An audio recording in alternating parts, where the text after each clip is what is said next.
please help me welcome to the podium Father Ted.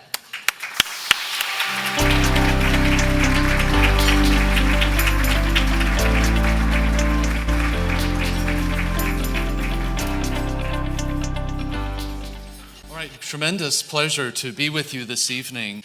And so I'm calling my presentation Ethics Over Emotion. I want to kind of go into one case that's a little more detailed with you, just to think it through, to give an example of how the Catholic Church, how bioethicists, and men and women who think about these issues sometimes navigate through complicated cases. So the overturning of Roe versus Wade, I have the sense that probably a lot of us, when the news came down, we sort of remember where we were. We were like, wow, really, that happened. I was in Houston at the time, and I was giving a talk, and just as it happened, it was still ahead of my talk, and I had the chance to interact with a lot of the people who were there. And several of them said basically the same thing that I was thinking, which was, I've never known anything in my whole life except abortion on demand. I grew up with it, ever since I was basically 9 years old. Now, and they were like, everybody I was talking to was like, this is really amazing. But there's a flip side here. What's the flip side? That those who have grown up with nothing but abortion on demand are now finding themselves suddenly in a new place. They're being pushed against the wall. So some of the strategies that I'm going to mention here, one of them is that anti-abortion religious doctrine will have the effect of preventing women from receiving needed medical care. And this is especially the case in Catholic or religiously based healthcare facilities. This is, I think, a claim that should, in a sense, challenge us to make sure that we are really aware of our own perspective and can explain some of the hard cases, because the hard cases are being used in specifically this way. Now, just a quick reminder that when we talk about authentic care in obstetrics and gynecology, we're always reminded of this fundamental truth that every pregnancy involves at least two individuals, two patients, and the goal of good medical care is to provide as much as possible for the needs of both. Hopefully that goes without saying, and yet we have to say it because so many physicians don't seem to have that vision right in front of them. I'm going to mention the ERDs, the Ethical and Religious Directives for Catholic Healthcare Services. This is a document, actually you'll notice I always carry a copy of it with me in my coat pocket. I refer to it so often. Can I just see a show of hands? How many of you have ever heard of this document before? The Ethical and Religious Directives. Okay, good number of you. Good, I'm glad to see that in such a pro-life room like this, I think it's important to be familiar with it. This is really a short summary of the basics of Catholic bioethics. And I always say to people, if you work in a hospital, if you have any connection to healthcare, this is a great document and you should get a free downloadable version of it at the bishop's website, usccb.org. ERD number 45 reminds us that abortion, that is the directly intended termination of pregnancy before viability, or the directly intended destruction of a viable fetus, is never permitted. And when we think about what Catholic healthcare and what religiously based healthcare should look like, there are going to be certain things like this, that look, even if a mother asks us to take the life of her child, we will not do so. Even if you ask us to assist you in committing suicide, we will not do that. Even if you ask us to damage a working bodily system of yours, like your reproductive system, through a direct sterilization, we will not do that. We recognize that there are certain goods here of the human person. There is a dignity to the human person that is sacrosanct and stands at the center of sound health care. All right, so I want to talk about maternal-fetal conflicts. And these sometimes can be very emotional and very challenging for us to think through. And I have spoken many times with Catholics and other Christians who, they profess to be completely pro-life, but when some of these cases come up, they are visibly challenged in how to explain and share around them. So, and in some of these cases, an early induction of labor or a C-section or another intervention may be required on account of the risks. And I want to just give an example, one from many that you could find in the news, of an ACLU lawsuit that challenged medical care consonant with Catholic teaching a few years back. The ACLU filed a sweeping federal lawsuit against the U.S. Conference of Catholic Bishops, alleging that the ERDs, that document I showed you, with their prohibition against direct abortion, resulted in negligent care of a pregnant woman, shown here, named Tamisha Means. So what happened? Well, her water broke at 18 weeks, leading to infection of the amniotic membranes, followed by a miscarriage and delivery of her child. And the child only lived a few hours.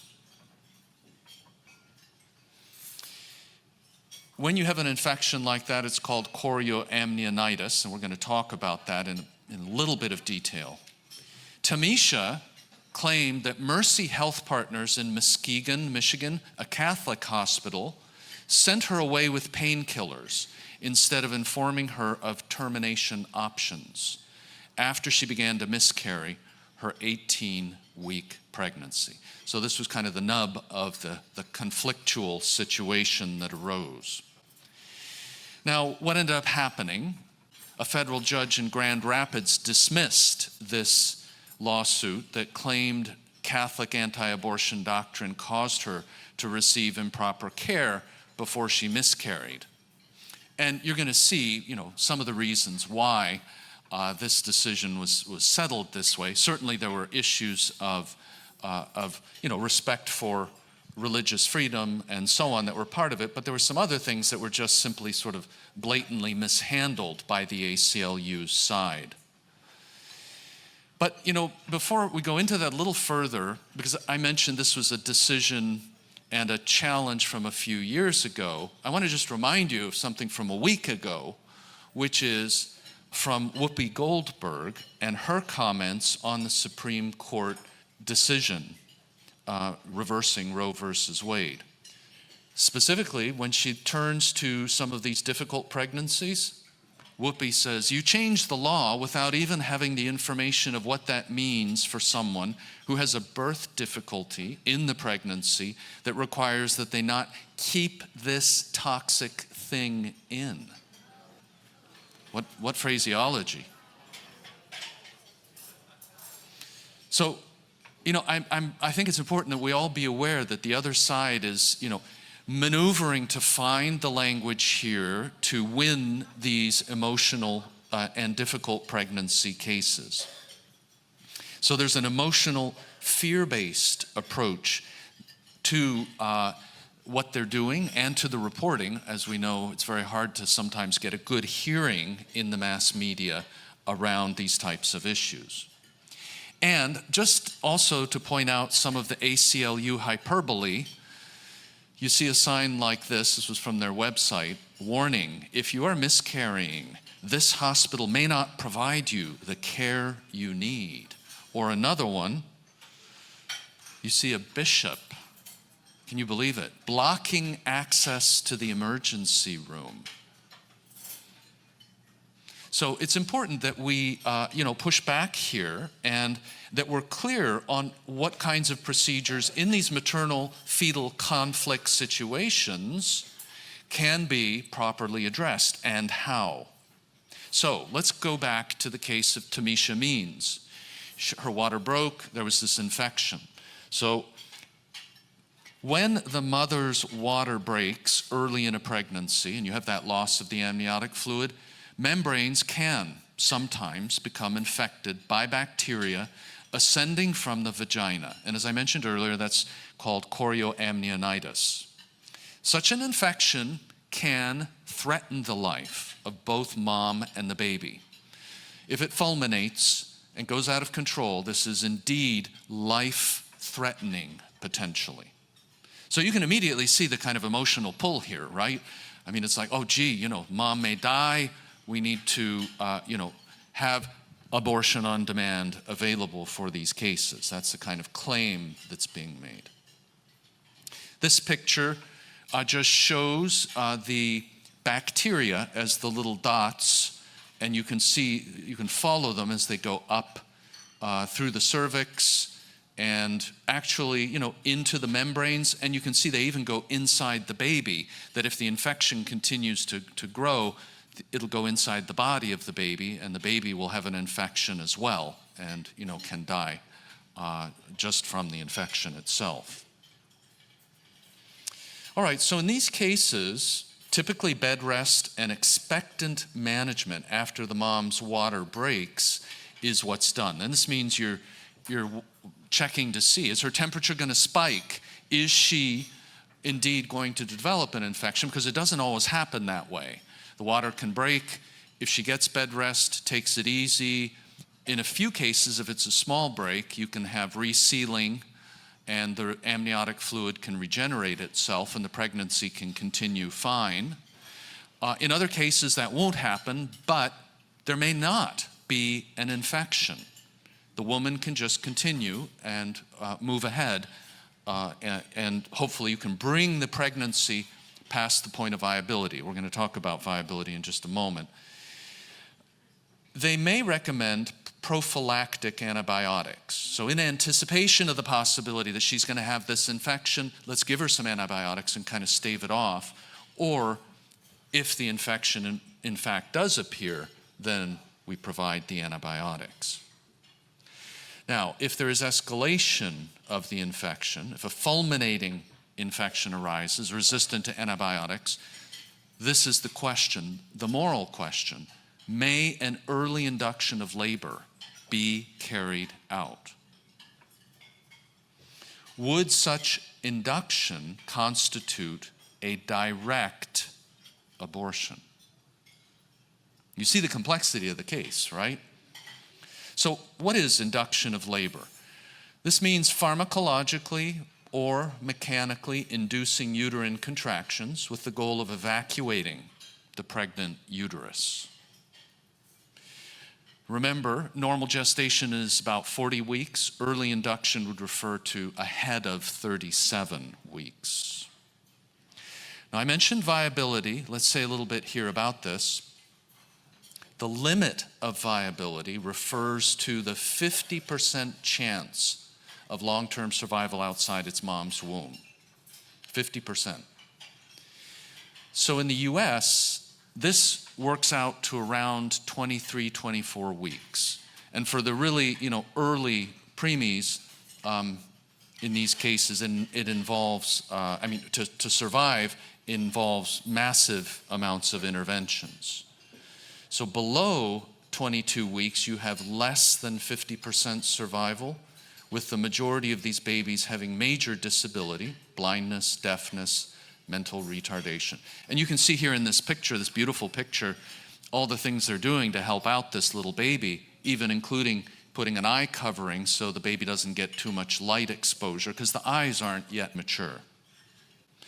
But so you see here, below the limit of viability, you really have a hard time shuttling these babies along.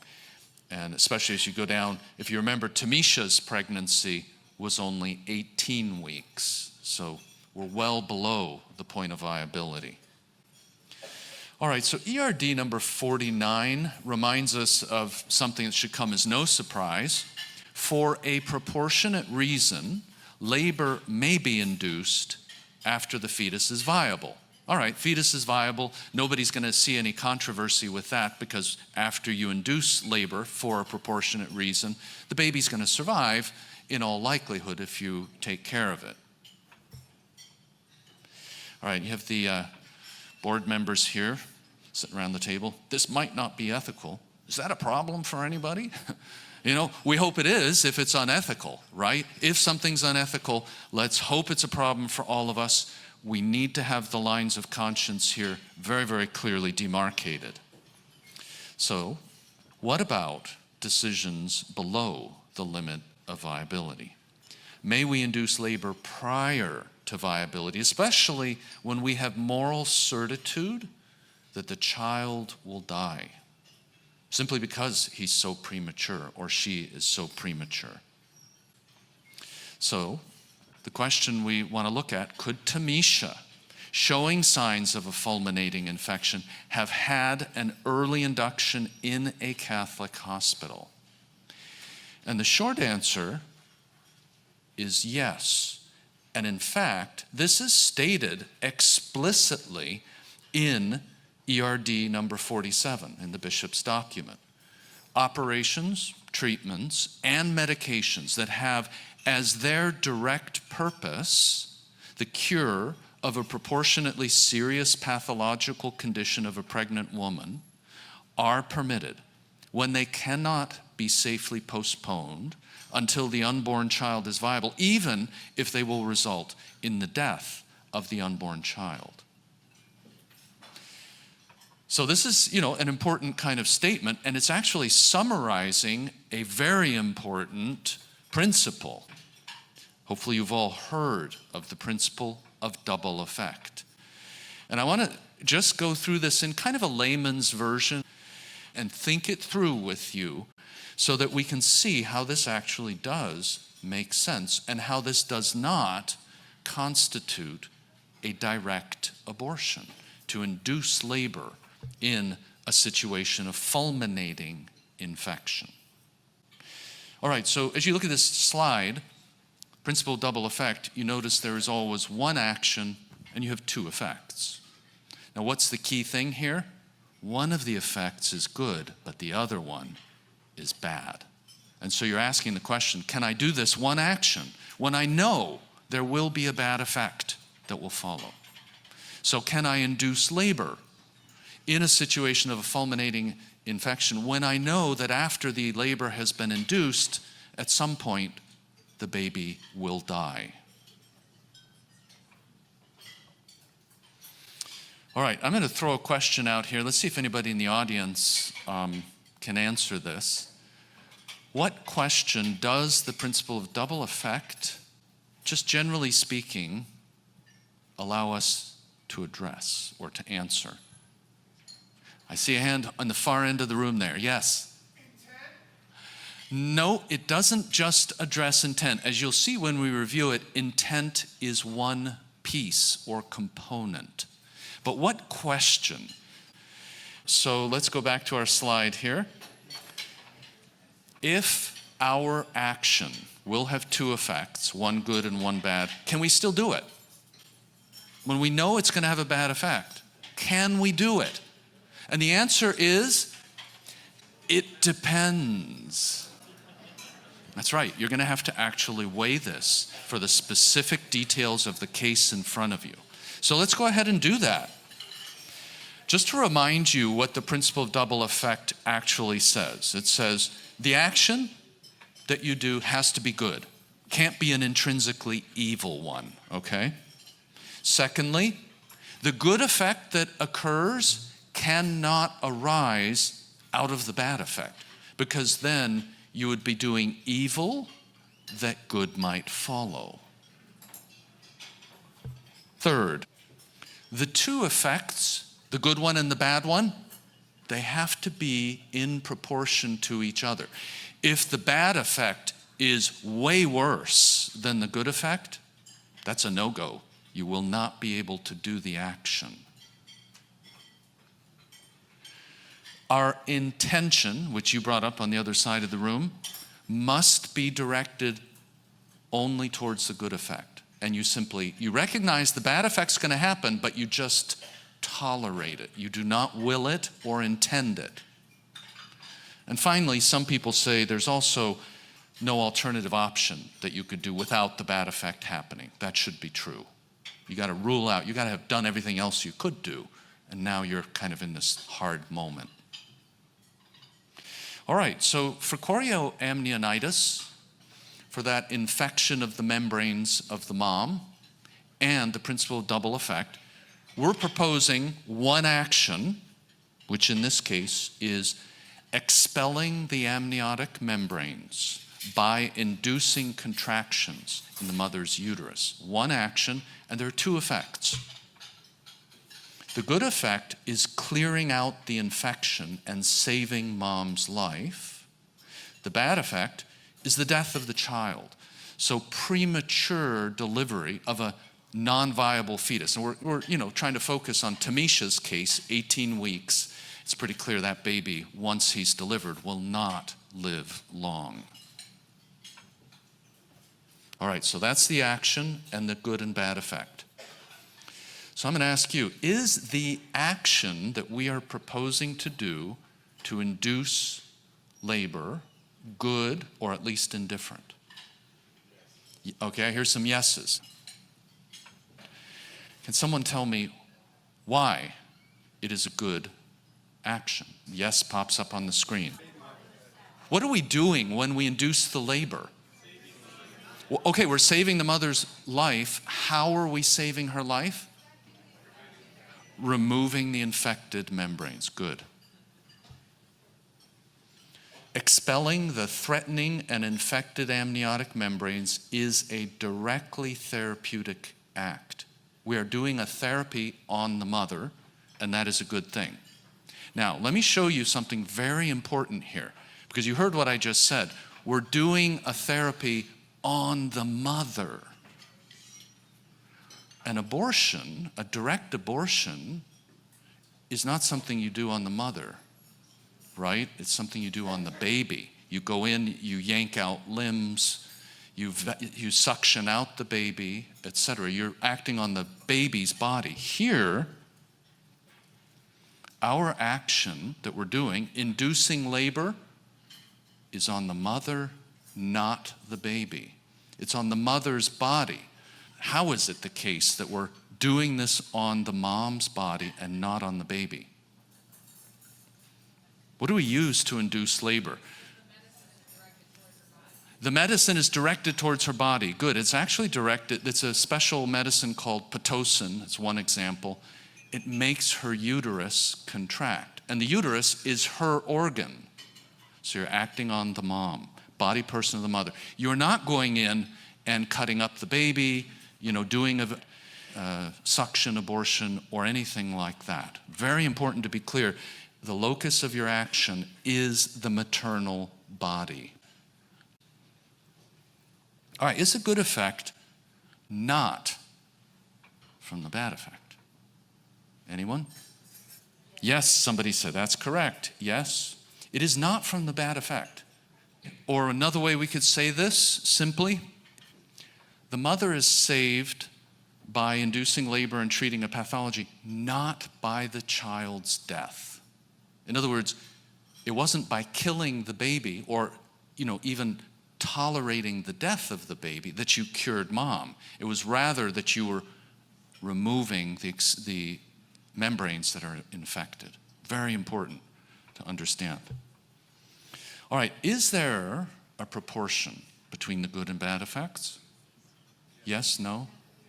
Yes, this is another yes.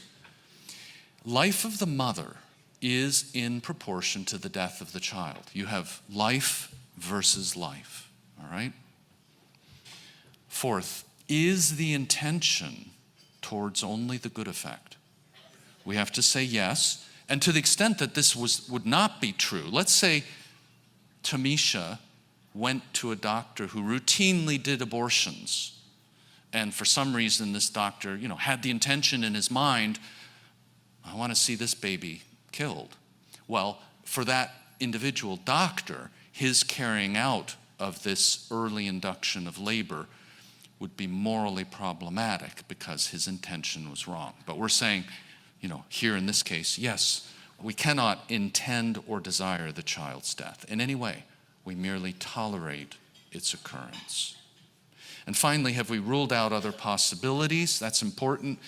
And we have to say yes, and this means that the expectant management that we talked about, we already tried the bed rest, we tried the prophylactic and the full-blown antibiotics, and this infection is just getting worse, and we're not able to control it. And this happens quickly. You do have to make decisions rapidly sometimes. All right, so double effect applied. The conclusion here would be early induction of labor can be morally licit when all 5 are satisfied. All right, so I think it's important to understand that this claim being made by ACLU and being made by now many others against healthcare institutions, they're trying to frame it in such a fashion that it would not be possible to treat a woman with a fulminating infection in this way because they're trying to say it's a direct abortion. It is not a direct abortion. That's key. It is a toleration of a second effect, unintended effect, secondary to a genuine therapeutic intervention. All right. I have a video here. I wanted to, do that complicated case with you right up front, kind of get your juices flowing, as it were, and, to refresh some of you perhaps on double effect because it's such a hugely important principle. And, I remember Dr. John Haas, our former president at the National Catholic Bioethics Center where I work in Philadelphia. He's retired now from our center. But he used to say, I didn't learn about the principle of double effect until I think he said 24 years old. I have no idea how I survived so long without it. It really is an important principle. It, allows you to navigate and safeguard real human goods and make sometimes decisions that are, quite challenging in the real world. All right, so with that, I want to say a little bit more about the cultural background and the strategic steps that I think we need to take. So this video was on NBC News right after Roe v. Wade was overturned. Amanda, I'm going to go out on a limb here and say that you were very pregnant. I am very pregnant. I am due tomorrow. Oh my goodness. And are you due to be induced, or are you going to wait and see? I'm going to wait and see. Okay. Yeah. Well, now tell me about what you have written on your stomach. Sure. So this is a part of me right now. I'm Jewish, and according to Jewish law and tradition, life begins with the first breath and at birth, and that if anything were to happen up until then, that it is part of me, and it is my decision, it's part of my body. It's like a limb. I mean, it is a significant part of me, but it's my decision. Okay, so I see you have written here. Can you read it to me? Yeah, it says not yet a human. And why did you write that? Because everyone is talking about murder, and it's me. It's not somebody else yet. I have a child. This is a person. This is a person with will. This is a person who has decision-making power, and this is me. What do you think of today's decision? It's awful. I mean, it's horrible. I don't know, what parts this baby is going to have, but if he or she does not have the options that they need to make bodily choices around what they can do with their own life, I don't know how to protect them in the world. Pretty amazing, huh? Pretty amazing. But I mean, even, something as kind of direct like this, I think it still should raise for all of us the question of what's a coherent kind of reply. We need to be able to give coherent replies. And I want to offer some sort of initial suggestions in this direction. So notice here, we have a strong claim, not yet a human. She actually wrote that on her stomach. Is being loudly made. Attention, fetus, you do not exist. The lady doth protest too much, methinks, as Hamlet said. We can't pull too too strongly against reality here. So I think we need to respond with some common sense. And I'm going to offer a couple of angles on this. And what I'm going to do is I'm going to share with you a couple of videos from supermodel Kathy Ireland. Now, I'm not sure how many of you are familiar with her story, but she was pro-abortion when she was young. Then she married a physician, and at one point, when she tells the story, she kind of raided his medical textbooks. You know, she was reading about how do embryos get formed, what happens during pregnancy, you know, going through all the details of that, and she sort of had an epiphany moment. Light bulb went off over her head, and she realized the cogency of the pro-life position. And she is now very articulate pro-life advocate. And what I have here was an interview that she did on Fox News, just a little clip, where she is addressing the whole claim that it's not yet human, as she wrote on her stomach. She's saying, Kathy Ireland did not see the video that we saw, but she's making a very simple, linear, and reasonable statement about where do humans come from. Some people say, well, if you get it at a certain stage, it's okay. According to the law of biogenesis, all life comes from pre-existing life, and each species reproduces after its own kind. Therefore, human beings can only reproduce other human beings. So it doesn't start out as one species and suddenly become a human being somewhere along the way. Simple, brilliant, reasonable. You know, I think it's one of our challenges, I think we'd all agree, is that we have a lot of trouble with the mass media, kind of getting them onto our side, getting them to give us a hearing.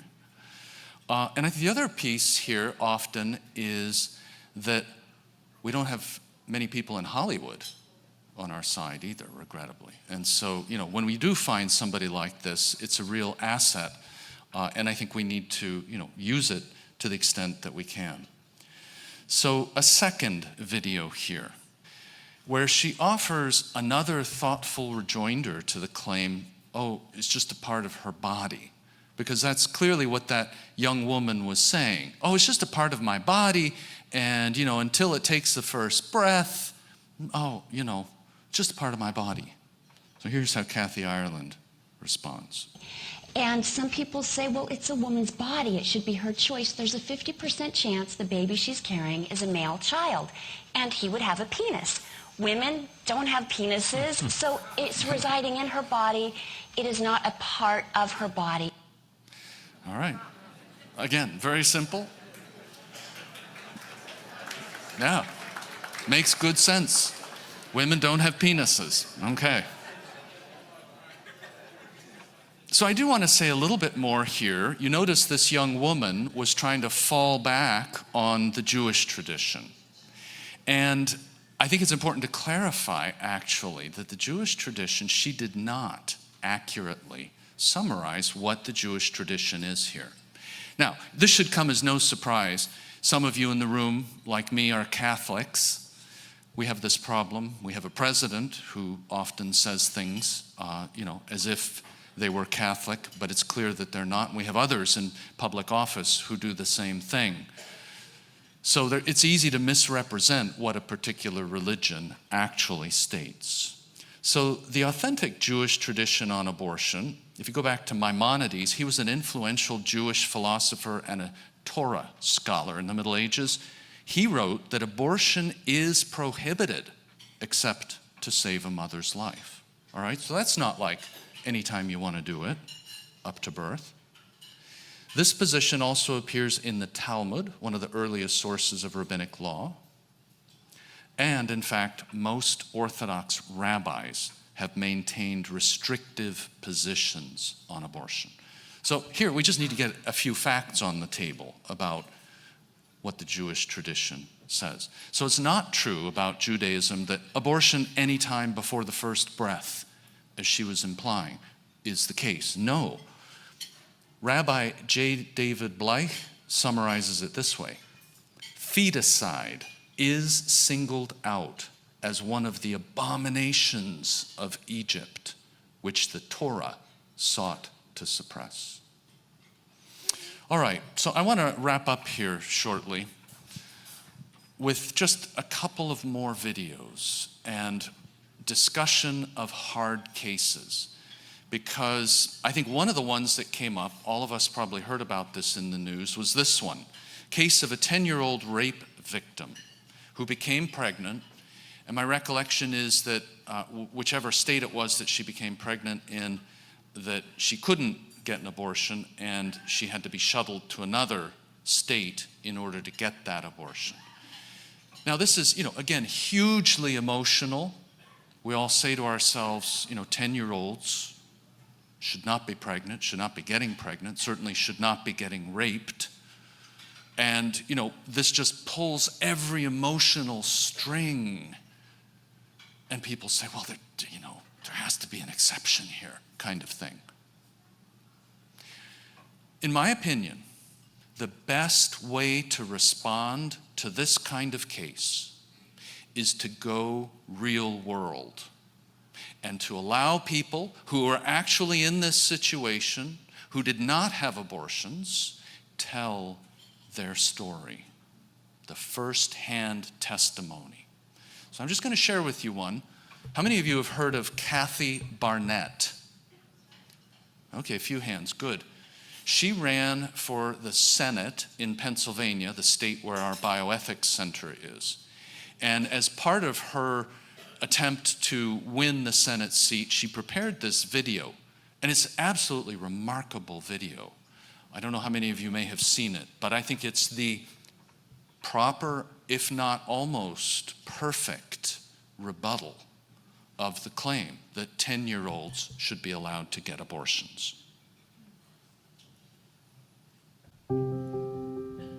I grew up in southern Alabama, very rural, one-stop sign town called Nichburg. Getting ready to go to college, I decided to go into the Army Reserves, but I had to go get my birth certificate, mainly because the name was different. The name I had always grown up with was Nelson, but then come to find out there was something completely different on my birth certificate.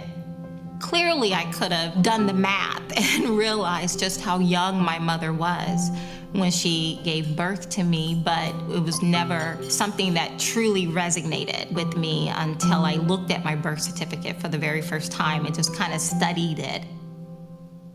Her gender, they called her a Negro girl, and that was the first thing I saw, and it just kind of grabbed my heart. But then I saw her age, and she was 12. And that just really struck a chord in me because I realized just how young my mother was when something so horrible had visited upon her. Even to this day, it's a very hard word to say, but my mother was raped. Given her young age, at 11 years old, my father being 21. They was hurt. We was all devastated. But my mother said, you pregnant, so we're gonna get through this. And she helped me get through it. I don't want to use the word choice. She was gonna be born. I didn't have a choice to say, you're gonna live, or I'm going to abort you. That wasn't a choice for me. And I thank God it wasn't a choice for me. As a child, I knew no difference. I was loved, and I felt loved. It gave me a greater appreciation for my mother. It helped me to forgive a lot of the mistakes someone at that age, having gone through such trauma, would have made in their own parenting. But it definitely made me become very adamant about the sanctity of life, of all life, regardless of their conception, regardless of how they arrived, that I am invaluable, I'm worthy, and my life has purpose. Before the foundation of the world, God saw me and he decided that I would be, and he said in his word that not only did I see you, but I called you, I predestined you. And so as a Christian, I believe in the value of life, that when I was in my mother's womb, he was knitting me together. Even among Christians, even among staunch conservatives, an exception to the rule of being pro-life for many is in the case of rape. And and yet my life has value. From me has come two very beautiful and charming and smart kids, married to a wonderful husband. We've made a life for ourselves, and none of this would have happened if the exception to the rule had applied. Regardless of how old you are and how the child was conceived, that child deserved a chance. And if I had made that choice, where would I be at right now without my daughter? The hardest struggle for my mother, the hardest thing for her to overcome, I think, is just the effects of the trauma itself. And that is why I think it's so important to help people understand that the trauma has already been inflicted. The child should not be inflicted with the consequences that squarely belongs on the one who inflicted the trauma. You have to be able to see the difference. Aborting me would not have eased the trauma that my mother suffered. Aborting me would not have allowed me to be in a place today where I can now take care of my mother. It's just amazing to see them grow up. Regardless of how my life started out, I'm blessed. I'm not left with bitterness. I'm left with overwhelming sense of gratitude. That not only did God see value in my life, but that my family saw value in my life. I'm very grateful for that. I'm eternally grateful that they chose to allow me to be born. Yeah, very powerful, huh?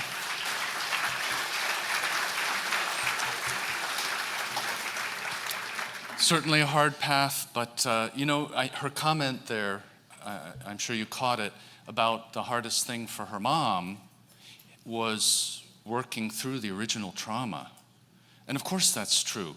And that points out the absolutely ridiculous kind of solution that abortion is. Because what's happening in a case when you're offering abortion following a rape and a pregnancy? There was already one trauma, and you're saying, hey, let's just put a second trauma on top of it. Let's traumatize the young woman even further here by causing an abortion. Makes no sense, makes no sense.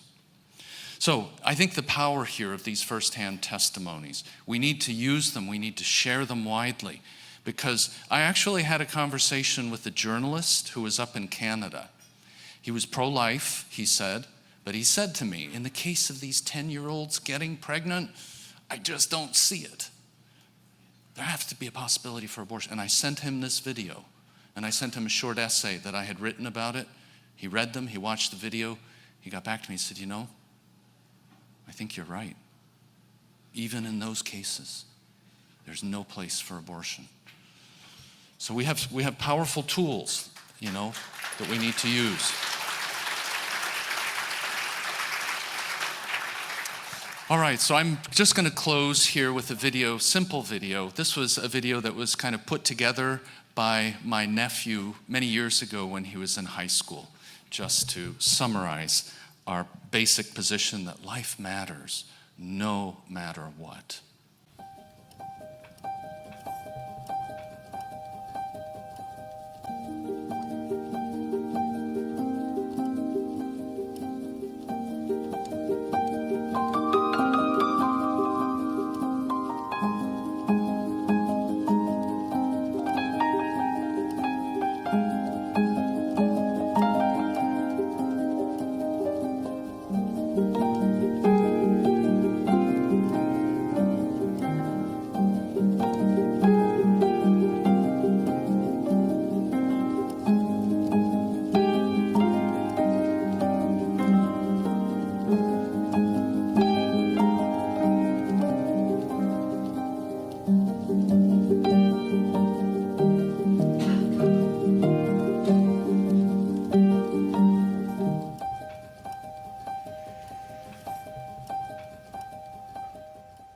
So life matters no matter what. Thank you all very much, and God bless you.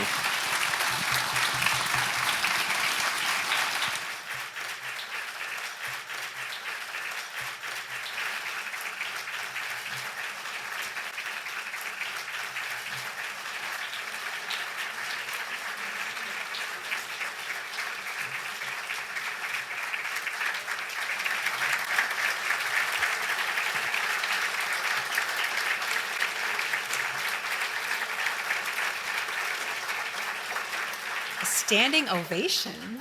So, Father Ted, thank you. That was incredible. Thank you so much. Very much.